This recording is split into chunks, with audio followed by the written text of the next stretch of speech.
25 years ముందు గనక grey hair start అయితే దాన్ని ప్రీ మెచ్యూర్ గ్రేయింగ్ అంటాము. అంటే త్వరగా గ్రేయింగ్ అనేది స్టార్ట్ అవ్వడం అనమాట. ఇది కామన్‌గా ఈ మధ్యలో పిల్లల్లో చూస్తున్నాము. ఇప్పుడు 12 ఇయర్స్, 13 ఇయర్స్ పిల్లల్లో కూడా చాలామందికి గ్రే హెయిర్ ప్రాబ్లమ్ ఉంది. ఇది మెయిన్‌గా వచ్చేదేంటంటే న్యూట్రిషనల్ డెఫిషియన్సీస్ వల్ల. మనం తినే ఫుడ్‌లో కూడా చాలా అడల్ట్రేషన్ అంటే కల్తీ ఫుడ్స్ వల్ల ఏంటంటే ఆ పోషకం అందక కూడా చాలామందికి iron deficiencies, vitamin D deficiencies, బి12 డెఫిషియన్సీ, జింక్ డెఫిషియన్సీ ఇవి డెఫిషియన్సీస్ వల్ల ఏంటంటే త్వరగా గ్రే హెయిర్ అనేది చూస్తున్నాము.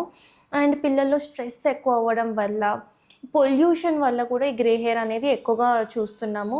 అండ్ ఈ మధ్యలో పిల్లలకి థైరాయిడ్ డిజార్డర్స్, పీసీఓడి వీటి వల్ల కూడా గ్రే హెయిర్ అనేది మనం త్వరగా యంగ్ ఏజ్‌లో చూస్తున్నాము. సో నేనిచ్చే అడ్వైస్ ఏంటంటే ప్రాపర్ న్యూట్రిషన్ అనేది తీసుకోండి.